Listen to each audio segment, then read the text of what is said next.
Ya, balik lagi di channel gua. Sorry kalau gue bikin vlognya itu sambil speed painting ya, karena garapan lagi bener-bener padat banget. Jadi gue belum ada waktu tuh buat show on cam kan. Banyak orang mikir commission itu cuma ada yang pesen gambar, terus kita gambar, terus kita dapat bayaran. Padahal di dunia digital art, commission itu luas banget, John. Mulai dari ilustrasi landscape, ilustrasi buku anak, sampai konsep art buat game atau film. Tapi biar gampang dipahamin, gue mau ngelompokin semua jenis commission itu ke dalam 3 kelompok besar nih. Kenapa? Karena beda kelompok, beda cara mainnya. Dan disinilah banyak seniman tuh sering banget kejebak ya. Mereka udah jago gambar, tapi nggak paham mereka itu sebenarnya lagi main di mana, di jenis commission apa.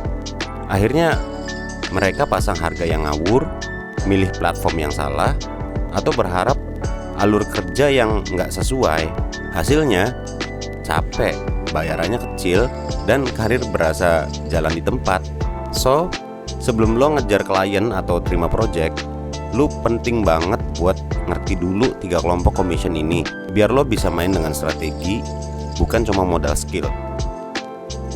Oke, yang pertama, personal commission. Personal commission itu bentuk commission yang paling umum dan jadi pintu masuk banyaknya seniman nih.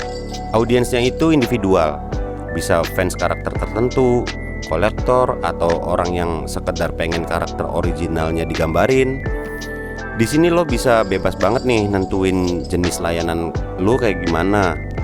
Buka slot chibi, portrait, fan art, semi realis, full background. Kebebasan ini jadi nilai plus besar banget karena lo bisa main di style, harga, bahkan rules yang sesuai kenyamanan lo. Pricingnya pun fleksibel. Ada yang main per karakter, per jam, atau paket full ilustrasi. Lo bisa pasang harga mulai puluhan ribu sampai ratusan dolar nih, tergantung skill dan positioning lo. Tapi di balik kebebasan itu ada jebakan besar, John. Nah, di sini banyak banget seniman yang kecangkol anjing. Karena kliennya perorangan ya, marketnya bergerak cepat dan gak stabil. Lo itu harus terus aktif di media sosial, rajin upload portofolio, terus update slot, ikutin tren, bahkan promosi manual biar orang tahu kalau lo itu buka jasa. Banyak seniman yang cuma ngandelin post organik akhirnya kejebak. Klien datangnya bisa dihitung jari, John, dalam sebulan. Income-nya nggak nutup kebutuhan, dan tiap bulan harus mulai dari nol lagi. Buat survive, strategi marketingnya itu harus mateng banget. Mulai dari branding, cara buka slot, cara presentasi harga, sampai cara ngebangun loyal klien. Kalau nggak, personal commission bakal berasa kayak kerja serabutan aja. Lo punya skill tinggi, tapi dompetnya ya tetap tipis. Karena sistemnya kan siapa cepet dia dapet. Dan lagi, gue jarang banget nih dapet klien yang repeat order.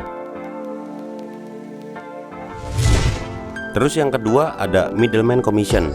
Middleman commission itu sistem kerja di mana lo kerjasama sama pihak ketiga, bisa agensi, studio, atau orang yang jadi maklar project. Mereka yang nyari klien, lo tinggal nerima projectnya doang dan ngerjain artnya. Enaknya, lo nggak perlu capek-capek nyari market sendiri. Project bisa datang kayak hujan deras anjing. Asal performa lo stabil, lo juga bisa full fokus ke skill karena nggak perlu mikirin marketing kan. Dan portofolio lo juga bakal numpuk cepet kirik. Meskipun kadang harus rela kena NDA yang bikin karya nggak bisa dipamerin. Tapi di balik kemudahan itu ada neraka tipisnya, John. Rate dari middleman biasanya setipis iman lo kalau lo lagi lihat OP-nya cewek. Mereka yang nyari margin. So, harga untuk artis seringnya jauh banget di bawah personal commission. Pressure projectnya juga gila.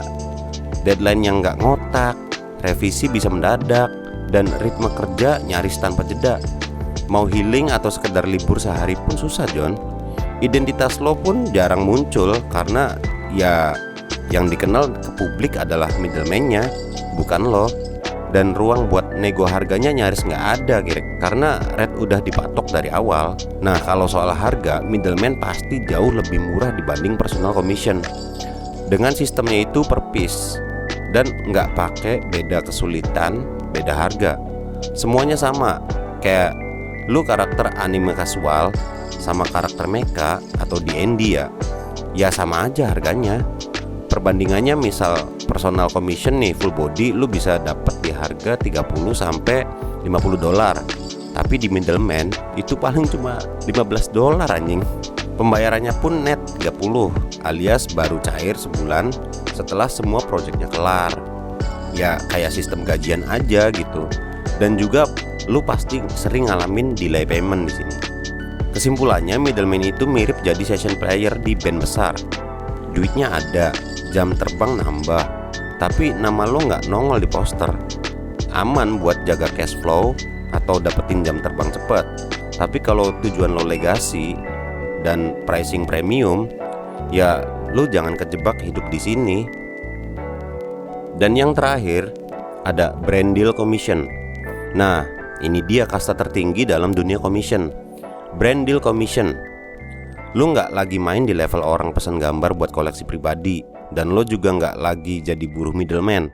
Di sini lo mainnya langsung sama brand besar nih, kayak publisher atau perusahaan, mulai dari startup lokal, studio game, sampai brand fashion internasional yang butuh ilustrasi buat campaign mereka. Audiensnya klien yang udah punya budget serius dan ngerti value dari sebuah karya. Mereka nggak cuma nyari gambar, tapi nyari identitas visual yang bisa nge-boost produk atau campaign merekanya. Plusnya, duitnya bisa bikin lo ketawa kayak nemu ATM kebuka lah. Red brand deal biasanya jauh di atas personal atau middleman, karena yang lo jual itu bukan cuma skill, tapi value dan impactnya. Lo punya ruang buat nego lisensi di sini. Nama lo juga bisa nongol di kredit, bahkan jadi bahan promosi. Projectnya pun lebih gede, lebih prestis, dan bisa ngangkat positioning lo ke level pro. Satu deal aja nih bisa nutup penghasilan middleman selama berbulan-bulan, Gerek. Tapi jangan kaget, masuk ke brand deal itu nggak semanis highlight Instagram. Pressure-nya itu beda kelas, John. Lo bakal berhadapan sama tim marketing, creative director, dan decision maker yang bawa segunung revisi. Timeline-nya bisa kejem banget, ekspektasinya tinggi, dan setiap detail visual harus nyambung sama identitas brand. Kalau skill komunikasi, manajemen, dan mental lo lemah, ya lo bisa ambruk meskipun bayarannya gede. Dan satu hal lagi, brand deal itu jarang datang kalau lo cuma nunggu. Lo harus bangun personal branding, networking, dan portofolio yang nunjukin kalau lo punya value lebih dari sekedar jago gambar. Soal pricing, ini ranah premium banget. Rate-nya itu bisa mulai dari ratusan dolar sampai ribuan dolar nih per project, tergantung skala dan lisensinya. Lo bisa charge ekstra juga buat usage rights global, revisi tambahan, atau social media exposure. Tapi ingat, makin gede uangnya, makin gede tuntutan. Brand deal itu ibarat main di liga utama. Kalau lo siap, ini jalur paling cepat buat loncat dari seniman biasa jadi creative entrepreneur. Kalau enggak, ya lo bakal jadi bahan ketawaan mereka doang, Rick. Sekarang kita masuk ke inti paling penting nih. Gimana strateginya buat survive dan grow? Banyak seniman jago gambar tapi tumbang di medan perang karena mikir semua commission itu bisa diperlakukan sama. Padahal tiap jenis commission ya, kayak personal, middleman, brand deal itu punya cara mainnya tersendiri, punya ritmenya sendiri, dan resiko yang beda. Kalau lo asal gas tanpa strategi, ya siap-siap aja lo jadi seniman yang kerjanya banyak tapi dompetnya tetap kering, Rick. Masalah paling umum, cash flow-nya itu bolong. Personal commission kadang rame kadang sepi. Middleman ngasih project rutin tapi rate-nya itu bikin gigit jari anjing. Sementara brand deal ngasih duit gede tapi datangnya nggak tiap minggu. Banyak artis kejebak di satu jalur karena ngerasa nyaman, padahal pasar terus berubah. Mereka jadi overwork tapi tetap ngos-ngosan bayar tagihan. Strategi dasarnya mix and balance. Lo bisa pakai personal commission buat latihan market dan bangun fanbase. Middleman buat jaga cash flow stabil. Ini bisa jadi bensin. Dan brand deal itu sebagai puncak game buat growth besar kan. Tapi itu semua harus disesuaikan sama kondisi lo, skill, waktu, mental, dan tujuan jangka panjang. Jangan lupa investasi di personal branding kayak Instagram, portofolio, networking.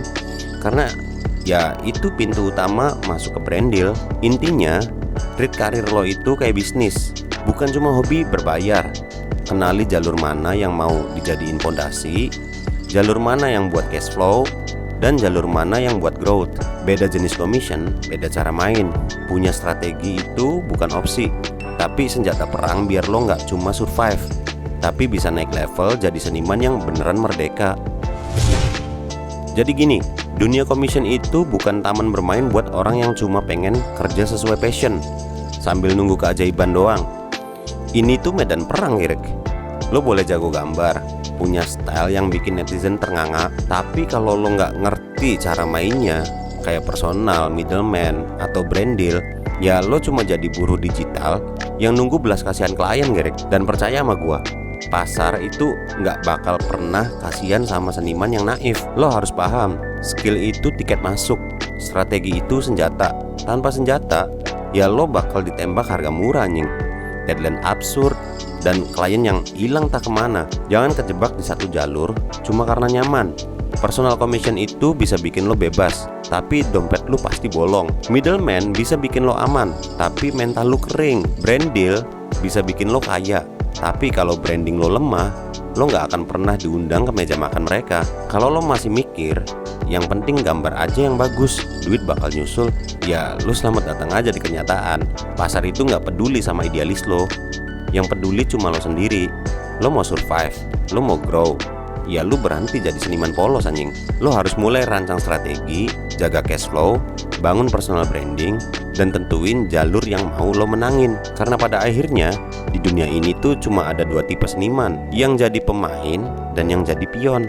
Pilihannya ada di tangan lo. Lo mau jadi yang mana? Oke, mungkin cukup sekian aja buat pembahasan kali ini ya. So, jangan lupa follow Instagram dan TikTok gua, dan keep spirit, tetap semangat.